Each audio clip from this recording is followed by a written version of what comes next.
Hello friends, welcome back to the daily stock analysis video. আজকে আবার সবার প্রথমে আমরা একটু নিফটি নিয়ে আলোচনা করব। তো নিফটিতে সবার আগে আমরা আওয়ারলি চার্ট অ্যানালিসিস করব। আওয়ারলি চার্ট যদি আমরা মুভ করি এখান থেকে, ওকে, তো আমরা শেষ যে আলোচনাটা করেছিলাম মোটামুটি 31 অর্থাৎ এই দিনটাতে, ওকে, তারপরে 1 ফেব্রুয়ারি, হ্যাঁ, সেকেন্ড, অর্থাৎ এই দিনে আমরা লাস্ট আলোচনা করেছিলাম। সেই আলোচনাটার যদি রিক্যাপ একটু করা যায় তাহলে কি আলোচনা করেছিলাম, এখান থেকে আপার লেভেলে আমাদের এই একটা রেজিস্ট্যান্স জোন রয়েছে, এই এবার এই জোনটা যদি না ভাঙে প্রপারলি তাহলে আমরা আলোচনা করেছিলাম এটা যে এখান থেকে মোমেন্টাম তখনই আসবে যদি এই লেভেলটা ব্রিচ করে। তো আমরা ইন্ট্রাডেতে সেই মুভ দেখতে পেয়েছি।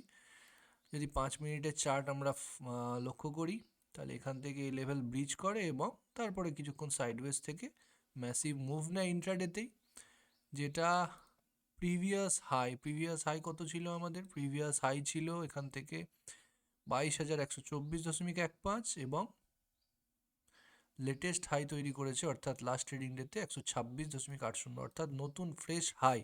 যে কথাটা আমরা আলোচনা করেছিলাম যে এই লেভেল ব্রিচ করলে আমরা নতুন অল টাইম হাই দেখতে পাবো, তো সেই রকমটাই হয়েছে। এবার ব্যাপার হচ্ছে যে এখান থেকে যে শার্প রিজেকশনটা এসেছে এটা এক্সপেক্টেড ছিল না কোনোভাবেই। এবার এখানেও আরও একটা জিনিস দেখা যায়, যদি এবার এটা আওয়ারলি চার্ট, এখান থেকে যদি আমরা 15 মিনিট চার্টে শিফট করি তাহলে কোথাও না কোথাও কিন্তু এই রেজিস্ট্যান্স লেভেলটা যেটা ব্রেকআউট হয়েছিল সেটা এখন আমাদের সাপোর্ট হিসেবে কাজ করার চেষ্টা করছে। ক্লিয়ার? তাহলে আগামী দিনে কেমন মুভ করে দেখুন, এখান থেকে যদি ভিউয়ের কথা বলা হয় তাহলে মেজর যে বা ক্রিটিক্যাল রেজিস্ট্যান্স যেটা ছিল সেটা আমাদের ব্রিচ হয়েছে এবং অল টাইম হাইয়ের যে একটা রেজিস্ট্যান্স, যেহেতু এখান থেকে একটা শার্প রিজেকশন ছিল আপার সাইড থেকে, এখানে একটা island at the top chart pattern তৈরি করেছিল যেটা একটা strong bearish reversal chart pattern. সেই জায়গা থেকেই কিন্তু বাজার রিজেকশন ফেস করলো।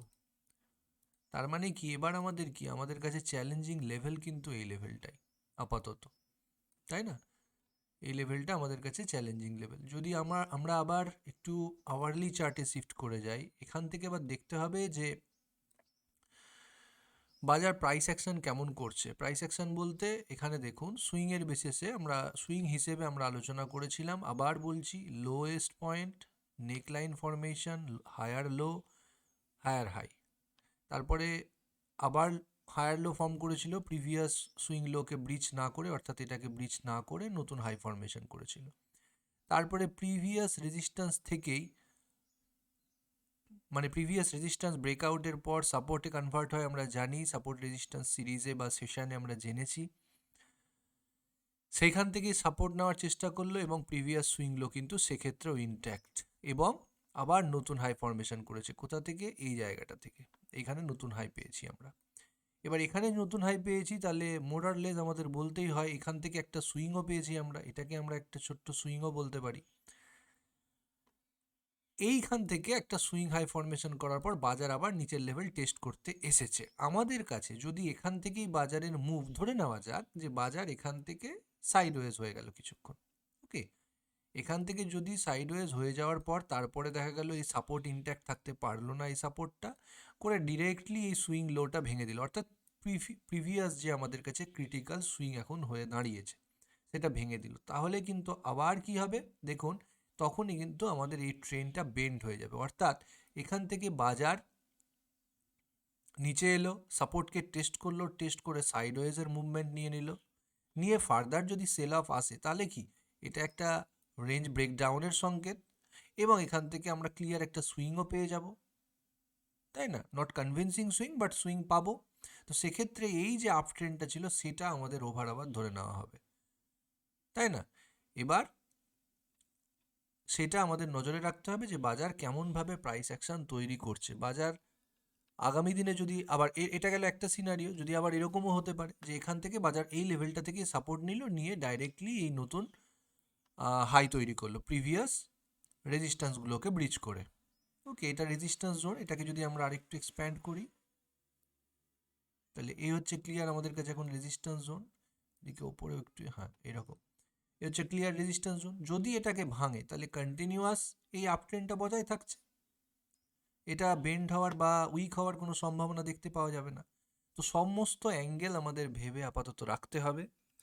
এই মুহূর্তে ওভারঅল যে যদি মার্কেট স্ট্রেংথ বলা হয় তাহলে তুলনামূলক উইকও লাগছে না, খুব একটা উইক লাগছে না, কারণ বেশ কিছু স্টকে আমাদের ফ্রেশ ব্রেকআউট তো দেখতে পাওয়া যাচ্ছেই।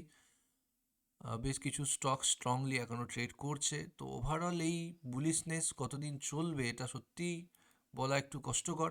বাজারে রিট্রেসমেন্ট বা হেলদি রিট্রেসমেন্ট বা কারেকশন একটু দরকার, তাতে করে নতুন এন্ট্রি বা ফ্রেশ এন্ট্রি করে একটু নিশ্চিন্তে বসে থাকা যায়। কারণ এখান থেকে বাজার কেমন মুভ নেবে এটা এই মুহূর্তে একদম অ্যাকিউরেটলি বা পারফেক্টলি ইন্টারপ্রেট করা একটু মুশকিল হয়ে দাঁড়াচ্ছে। অন্তত আমার ভিউ যদি বলা যায়, এখান থেকে সাইডওয়েজ চলতে থাকবে বাজার। এখানে হাই ফরমেশন করেছে, লো ফরমেশন, আবার হাই থেকে রিজেকশন, তার মানে বাজার কোথাও না কোথাও একটা রেঞ্জের মধ্যে চলার চেষ্টা করতে পারে আগামী দিনে। তবে অবশ্যই সেটা আগামী দিনেই বোঝা যাবে। বাজার যদি এখান থেকে, যেমনটা বললাম, যে যদি higher high higher lows form করতে থাকে তাহলে সেক্ষেত্রে আমরা বুলিশনেসের মধ্যে দিয়ে আবার যেতে পারি। তো এই মুহূর্তে সিগনিফিক্যান্ট কিছু দেখে মনে হচ্ছে না।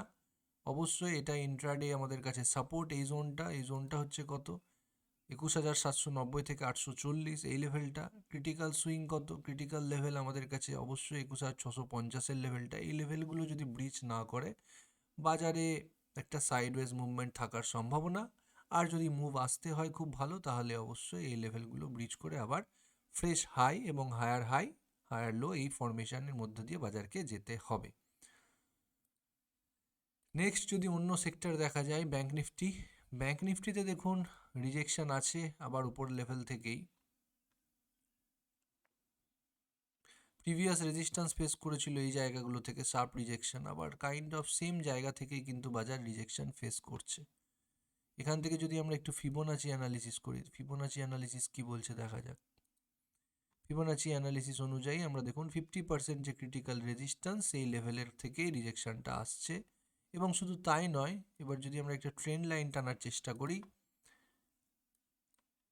এই রকম করে, তাহলে এই ট্রেন্ড লাইনেরও কিন্তু ব্রেকডাউন হয়েছে এই। আর যদি ওপরের দিকেও একটা ট্রেন্ড লাইন টানা যায় তাহলে ক্লিয়ার একটা kind of rising wedge chart প্যাটার্নের মতো ফর্ম করেছে। তার মানে এই লেভেলটা কোত্থেকে আসছে, অবশ্যই ফিবোনাচির 50% রিজেকশন লেভেল প্লাস চার্ট প্যাটার্নের রেসপেক্টে একটা falling wedge, rising wedge chart pattern এর ডাউনওয়ার্ড ব্রেকআউট আমরা দেখতে পাচ্ছি। প্রাইস বেসড রেজিস্ট্যান্সও এখানে ছিল, এখানে দেখুন এই গ্যাপ, তাহলে এই গ্যাপটা যদি আমরা একটু মার্ক ডাউন করার চেষ্টা করি এরকম করে, তাহলে গ্যাপের রেজিস্ট্যান্সও রয়েছে। তো মাল্টিপল কনফ্লুয়েন্স রয়েছে বাজার এখান থেকে রিজেক্ট করার। যদি রিজেকশন আসে তাহলে কিন্তু সেক্ষেত্রে আমাদের আবার বাজার এইগুলো লেভেল টেস্ট করতে আসতে পারে ব্যাঙ্ক নিফটির ক্ষেত্রে। কিন্তু ব্যাঙ্ক নিফটি তুলনামূলক এই মুহূর্তে রিট্রেসিং বা বেয়ারিশ লাগছে আমার। অবশ্যই এই ভিউটা পুরোপুরি বদলে যেতে পারে যদি এই হাইটা বা এই যে রেজিস্ট্যান্স লেভেল এটা রিকভার করে ওপরে, মানে ব্রেকআউট করে ওপরের দিকে বাজার ওঠে এবং সাস্টেন করে। ফিন নিফটিতেও সিমিলার কাইন্ড অফ সিনারিও দেখতে পাওয়া যাবে। ফিন নিফটি নিয়ে বেশি কিছু বলবো না, নেক্সট দিন থেকে আমরা ফিন নিফটি নিয়ে বা নিফটি ফাইন্যান্স নিয়ে কোনো রকম আলোচনা করব না, কারণ একই রকম মুভ থাকছে, আমরা দেখে ফেলেছি এটা। নিফটি পিএসইউ ব্যাংকের স্ট্রেংথ দেখুন, এর আগে আমরা অনেকবার আলোচনা করেছি যে নিফটি পিএসইউ ব্যাংকে কোনো রকম উইকনেস একবারের জন্য কিন্তু দেখতে পাওয়া যায়নি। এখানে ডেলি টাইম ফ্রেমে একবার চেষ্টা করেছিল, এই যে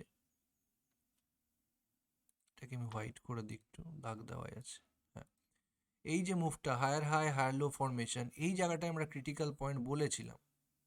যারা ডিএসএ ভিডিও রোজ ফলো করেন তারা জানেন, এইটা যদি ব্রেকডাউন হতো প্রপারলি, এই ট্রেন্ড লাইন ফলোড বাই এই সুইং, তাহলে আমাদের কাছে একটা উইকনেসের সাইন আসতো প্রাইমারিলি। কিন্তু সেখান থেকে বাজার লোয়ার লেভেল থেকে অবশ্যই রিজেক্ট করেছে, মানে বুলরা তাদের পাওয়ার দেখিয়েছে, সেলারদের মানে কি বলবো, সেলারদের পরাস্ত করেছে বুলরা বা বায়াররা, এবং কন্টিনিউয়াস আপ মুভমেন্ট আমরা দেখতে পাচ্ছি। তো as of now Nifty PSU bank ইন্ডেক্সে কোনো রকম উইকনেস নেই।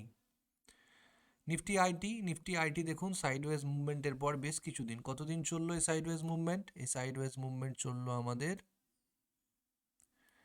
টোটাল 20 ডেজ মতো। সাইডওয়েজ মুভমেন্ট চলার পর এখানে ফাইনালি আবার একটা ব্রেকআউট দেখতে পাচ্ছি, সিমিলার কাইন্ড অফ ব্রেকআউট। কেমনভাবে সিমিলার দেখুন, এই ব্রেকআউটটা আমরা দেখতে পেয়েছি এই জায়গায় লোয়ার লেভেলে একটা এরকম, তাহলে একটা ট্রায়াঙ্গেল ব্রেকআউট মতো ছিল, ওকে, বা ওয়েজ মতো যাই বলি না কেন, এটা যেহেতু এক্সটেন্ড করলে ট্রায়াঙ্গেল হয়ে যাবে এই কারণে বললাম।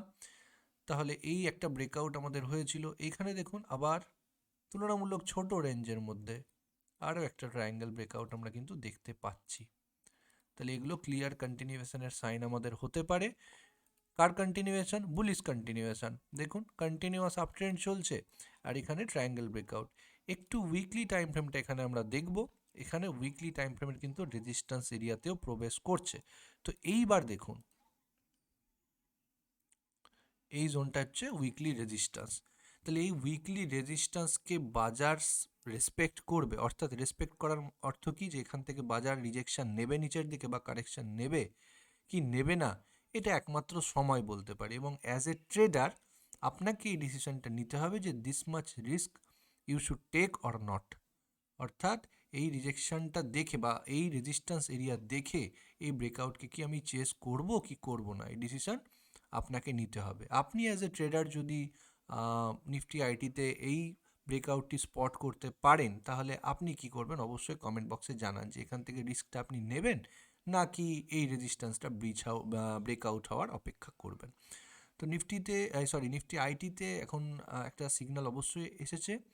এবার দেখুন এই ক্যান্ডেলটার আপার দিকে মানে উপরের দিকে একটা শ্যাডো রয়েছে, যেটা ভিজিবল শ্যাডো, তার মানে এখানে একটা সেলিং প্রেসার তো অবশ্যই দেখতে পাওয়া যাচ্ছে।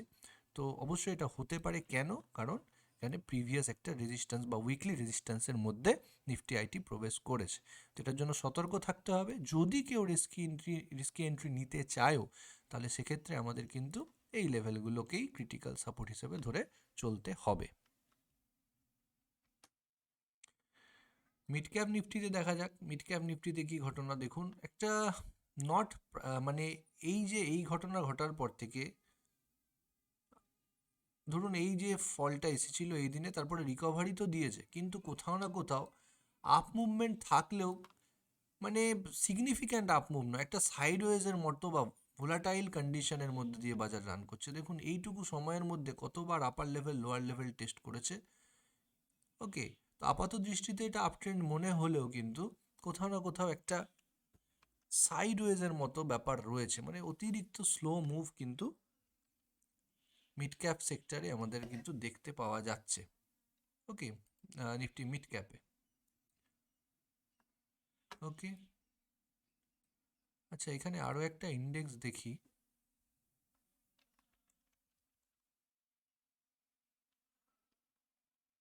নিফটি মিড ক্যাপ 50,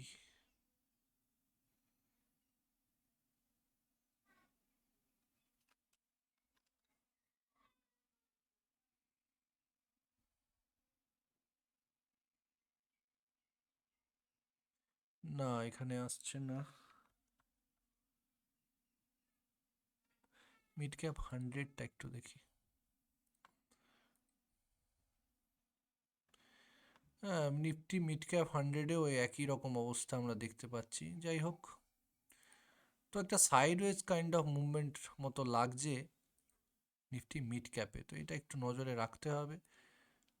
বাজার একটু কারেকশন চাইছে, বাজার চাইছে কিন্তু ওভারঅল কিন্তু যাচ্ছে না নিচে। অবশ্যই দেখা যাক, এক্সপেকটেশন অতিরিক্ত হয়ে রয়েছে এই কারণে হয়তো নিচে নামছে না বাজার, হয়তো পেশেন্স টেস্ট করছে।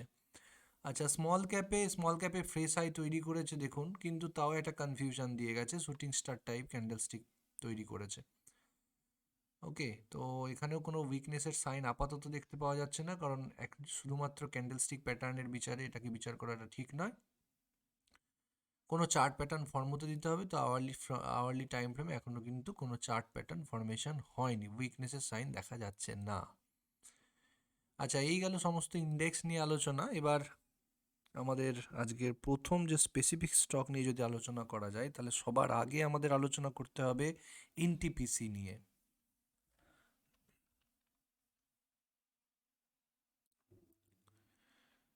তো এনটিপিসিতে দেখুন আমরা লাস্ট আলোচনা করেছিলাম এই দিনকে, এই ব্রেকআউটটাতে। সেখানে আমরা কি আলোচনা করেছিলাম দেখুন, রোজ অ্যানালিসিস আমাদের করে যেতে হবে। যদি রোজ অ্যানালিসিস না করি তাহলে প্রাইস অ্যাকশন কিন্তু বোঝা একটু মুশকিল হবে বা সময় সাপেক্ষ হয়ে দাঁড়াবে। এই ছিল আমাদের রেজিস্ট্যান্স জোন। এই রেজিস্ট্যান্স জোনের আমাদের ব্রেকআউট হয়েছে এই জায়গাটাই। এবার আমরা লাস্ট যেদিনকে আলোচনা করেছিলাম এটাও আলোচনা করেছিলাম যে এখানে দেখুন প্রিভিয়াস একটা রেজিস্ট্যান্স আমাদের রয়েছে এই লং ব্ল্যাক ডের, হাইয়েস্ট এবং ওপেনিং প্রাইস রেজিস্ট্যান্সের কাজ করে। এই যে ব্রেকআউটটা আমরা স্পট করেছি এর ক্লোজিং কোথায় হয়েছে, প্রিভিয়াস রেজিস্ট্যান্স জোনের মধ্যেই। এইটাও বলা হয়েছিল যে এই রকম, মানে গত ভিডিওতে না বলা হলেও আগে প্রচুরবার বলা হয়েছে যে এই রকম সিনারিও দেখে কোনো একজন ট্রেডার কি ডিসিশন নেবেন সেটা সেই ট্রেডারকেই ঠিক করতে হবে।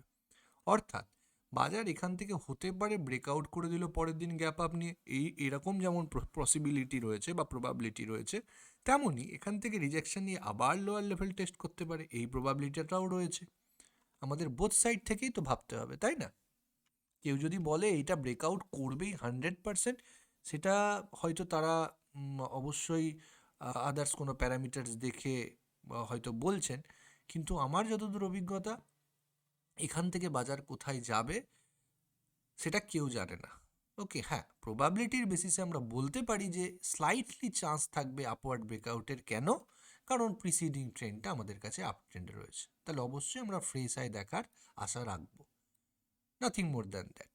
তো বাজার কি করলো, বাজার দেখুন পরের দিনকেই, এই দিনকে 3% আপ, পরের দিনকে -2.80% ডাউন।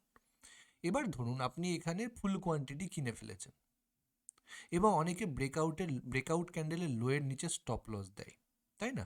এইরকম করে ঠিক এগুলো জোনে থাকবে তাদের স্টপ লস। তো এবার আপনি বলুন যে যদি এই ক্যান্ডেলটা আপনি দেখতেন তাহলে আপনার মনে হতো না যে এখান থেকে আমাদের লস বুক করে নেওয়াটা বেটার, তাই না? তো এই জিনিসগুলো নিয়ে একটু করে ভাবতে হবে যে অ্যাজ এ ট্রেডার আপনার মাইন্ডসেট কি। এখানে যদি একটু বলে রাখি, এটা অবশ্যই এই স্টকটিতে আমার পজিশন রয়েছে।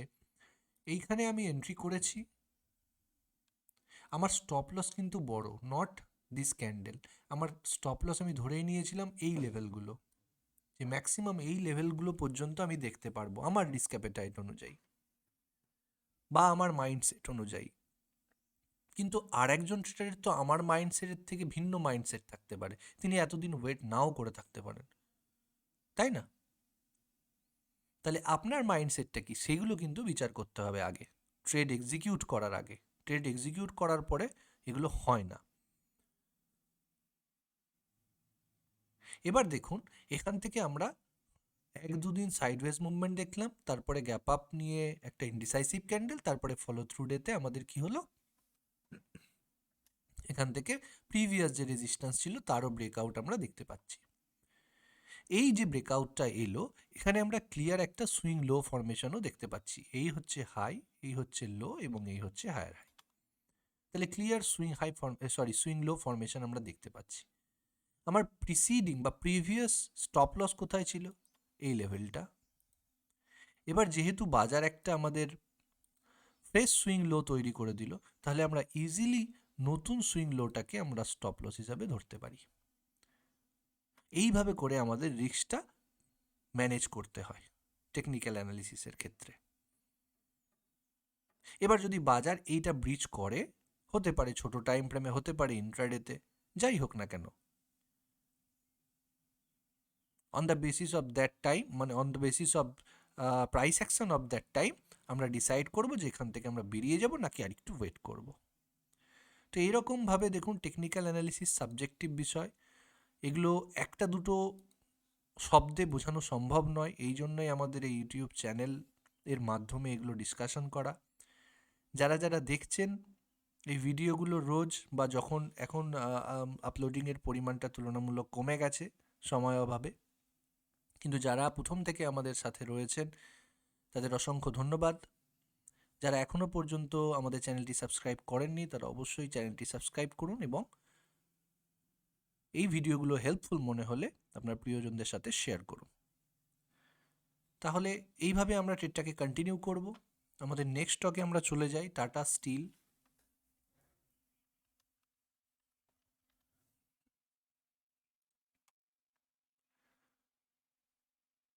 টাটা স্টিলে দেখুন সিমিলার কাইন্ড অফ সিনারিও তৈরি হয়েছে। তো কি হয়েছে, এখানে যদি আমরা একটা ট্রেন্ড লাইন টানি, তার ব্রেকআউট আমরা ক্লিয়ারলি স্পট করতে পারছি। এই হলো আমাদের ট্রেন্ড লাইন ব্রেকআউট। এবার যদি আরও একটু ভালো মতো দেখা যায়, তাহলে নিয়ারেস্ট রেজিস্ট্যান্সও আমাদের কাছে রয়েছে। এই হচ্ছে আমাদের রেজিস্ট্যান্স।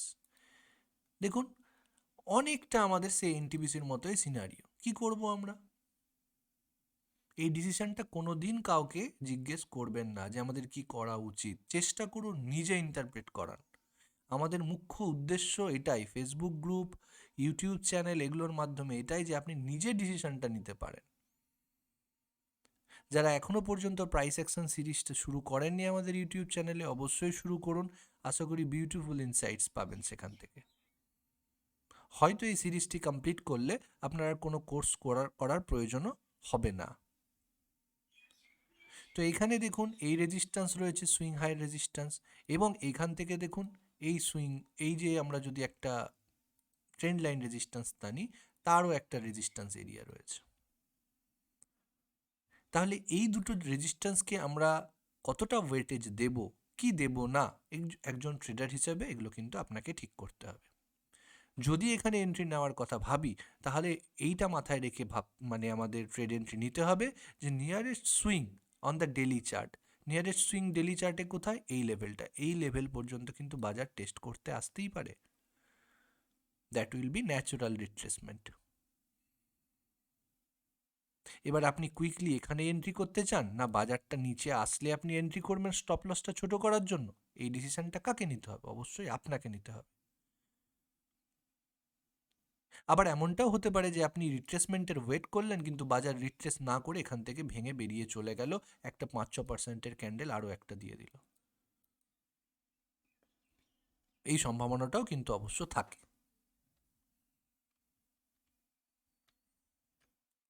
তাহলে স্টকটিকে আপনি নজরে রাখতে পারেন। নেক্সট স্টক আরও একটি টাটা গ্রুপের স্টক, টাটা কনজাম।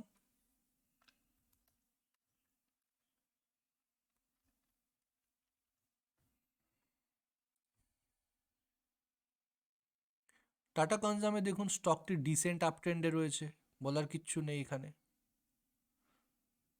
এখান থেকে যদি আমরা একটা ট্রেন্ড লাইন টানি, ডাউন স্লোপিং ট্রেন্ড লাইন, ছোট রেঞ্জের মধ্যে এই, তাহলে তার ব্রেকআউট আমরা দেখতে পাচ্ছি।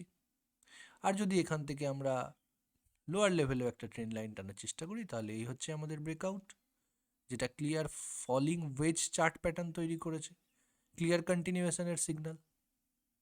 ব্রেকআউটটা কি ডাইরেক্ট এসেছে? না, চোখ তৈরি করার চেষ্টা করুন এরকম করে। দেখুন এইখানে একটা ছোট রেঞ্জ ফরমেশন, তার ফলো আপ ব্রেকআউট, প্লাস তারপরে ব্রেকআউটের পরে আবার ছোট রেঞ্জ ফরমেশন, তার ব্রেকআউট, তারপরে আবার এই রেঞ্জটা কিন্তু আমাদের ফরমেশন করেছে।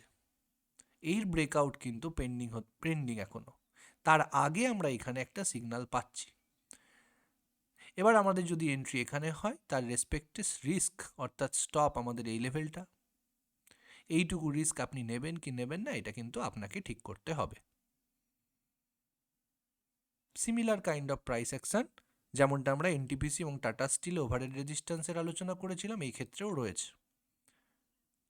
আবার একই কথা, যেহেতু স্টকটি স্ট্রং আপ ট্রেন্ডে রয়েছে, আমরা হয়তো ফ্রেশ হাই দেখতে পাবো স্টকটিতে। তো অবশ্যই স্টকটিকে আমরা ওয়াচ লিস্টে রাখবো। আমাদের নেক্সট স্টক এবং আজকের শেষ স্টক, সেটা হচ্ছে হ্যাভেলস।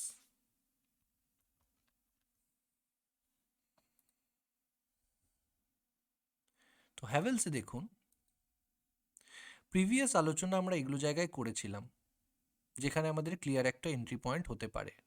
স্টকটি রিট্রেস করলো, তারপরে higher high higher low formation করতে করতে এই ট্রেন্ড লাইন ব্রেকআউট করলো। এই ট্রেন্ড লাইন ব্রেকআউটটা যখন হচ্ছিল, একটু লক্ষ্য করে দেখুন, এই ট্রেন্ড লাইন যখন ব্রেকআউটটা হয়েছিল, প্রিভিয়াস রেজিস্ট্যান্সের নেক অন নেকেই ক্লোজিং হয়েছিল। এই ছিল আমাদের প্রিভিয়াস রেজিস্ট্যান্স, এটা আমি রেড করে দিচ্ছি।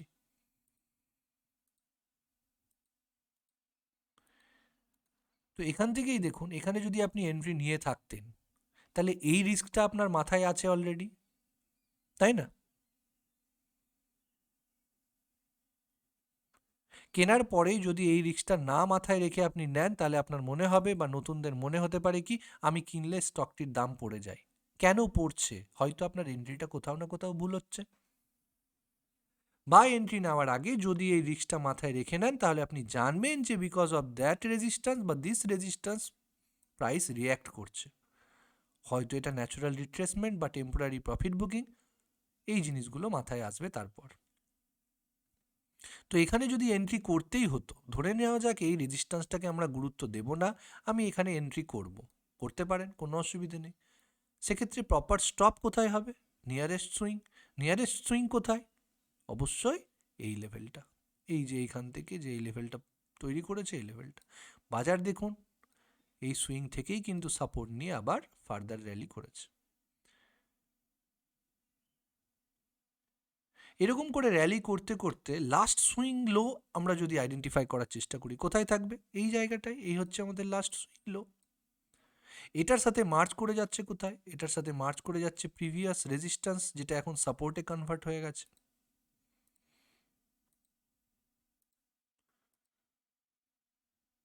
তাহলে ইন্ট্রাডেতে বা ডেলি টাইম ফ্রেমে যদি এই রেজিস্ট্যান্স ভাঙে, তাহলে অবশ্যই আমাদের থাকা উচিত নয়। এবার যদি ডেলি টাইম ফ্রেমে কেউ এটা ভাঙার অপেক্ষা রাখে, তাহলে এক্ষেত্রে একদম তার প্রফিটের সম্পূর্ণটাই হয়তো চলে গেছে বা তাকে লস বিয়ার করতে হয়েছে। এই কারণে মাল্টিপল টাইম ফ্রেম অ্যানালিসিস, যদি 15 মিনিট চার্ট বা আওয়ারলি চার্টে আমরা শিফট করি, তাহলে হয়তো কিছু না কিছু আমরা এখান থেকে কোনো না কোনোভাবে বাঁচতে পারবো। তো এখানে দেখুন, যেটা ডেলি টাইম ফ্রেমে আমাদের সিগন্যাল দিয়ে, ছোটো টাইম ফ্রেমে আমাদের 15 মিনিট চার্টে সিগন্যাল দিয়েছে এগুলো জায়গাতে বেরিয়ে যাওয়ার, কারণ এই লেভেলের নিচে সাস্টেন করে যাচ্ছে প্রাইস, সেটা ডেলি টাইম ফ্রেমে অনেকটা লেটে আমাদের হতে পারে। দেখুন এই জায়গাটাই আমাদের দিয়েছে সিগন্যাল ডেলি টাইম ফ্রেমে, ছোটো টাইম ফ্রেমে। ডেলি টাইম ফ্রেমের বেসিসে করতে গেলে আমাদের এগুলো জায়গায় রিস্কটা বেড়ে যাচ্ছে। তো এই রিস্কটা কিন্তু আমাদের অলওয়েজ থাকবে। তো এই জন্য প্রিডিফাইন্ড টার্গেটও আমাদের রাখতে হবে। এবার অনেকে বলতে পারেন যে এখানে তো আমার স্টপ লস হিট হয়ে গেল, তাহলে আমার কি করণীয়? আমার তো আগে প্রফিট বুকিং করে নেওয়া উচিত ছিল। হ্যাঁ, অবশ্যই। কেন? কারণ এই যে আমরা ডেলি টাইম ফ্রেমের যে রেজিস্ট্যান্স এরিয়াটা দেখতে পাচ্ছি প্রিসিডিং, একে তো আমরা গুরুত্ব না দিলে চলবে না, একেও তো গুরুত্ব দিতে হবে। এটাও তো one kind of overhead resistance. তাহলে অ্যাকচুয়ালি যদি আমরা এই ব্রেকআউটে এন্ট্রি করে থাকতামও, তাহলে এখান থেকে যে টপ মোস্ট পয়েন্ট, এই পয়েন্টে আমাদের প্রফিট বুকিং করার উচিত ছিল। আমরা যদি না করি, তাহলে অবশ্যই এখানে আমাদের লসটা বুক করতেই হবে। এই গেল একটু আগের প্রাইস অ্যাকশন নিয়ে আলোচনা। বর্তমান পরিস্থিতি কি সেটা আমরা যদি একটু দেখার চেষ্টা করি। বাজার এখানে হাই ফরমেশন করার পর শার্প রিজেকশন, মানে শার্প কারেকশন করলো। এবার ঠিক দেখুন, আমরা লাস্ট আলোচনা যে জায়গাটায় করেছিলাম, ঠিক এই জায়গাটায়, এই ব্রেকআউটটাতে বাজার কোথাও না কোথাও সেই জায়গাতে এসেই আবার একটা similar kind of price action তৈরি করেছে। কেমন? এই জায়গাটায় দেখুন, এটা যদি আমাদের নেক লাইন হয়, তার ব্রেকআউট। এখানে যদি ডেলি টাইম ফ্রেম থেকে আমরা আওয়ারলি টাইম ফ্রেমে শিফট করে যাই, আরও খুব সুন্দর লাগবে দেখতে। দেখুন clear double bottom chart pattern form করেছে। তাহলে অবশ্যই আমাদের ক্ষেত্রে ক্রিটিক্যাল সাপোর্ট বা স্টপ লস এই লেভেলটা থাকবে, এবং সেই মতো আমরা আমাদের ট্রেডটা প্ল্যান করতে পারি। টেকনিক্যাল অ্যানালিসিস কিন্তু খুবই সোজা, যদি আপনার মধ্যে পাওয়ার থাকে কন্টিনিউয়াস অ্যানালিসিস করার, যেটা আমরা প্রত্যেকবার বলে আসি। তো আশা করি ভিডিওটি আপনার জন্য হেল্পফুল হবে। দেখা হবে পরবর্তী ভিডিওতে। ততক্ষণ পর্যন্ত ভালো থাকুন, সুস্থ থাকুন এবং শিখতে থাকুন। Thank you very much.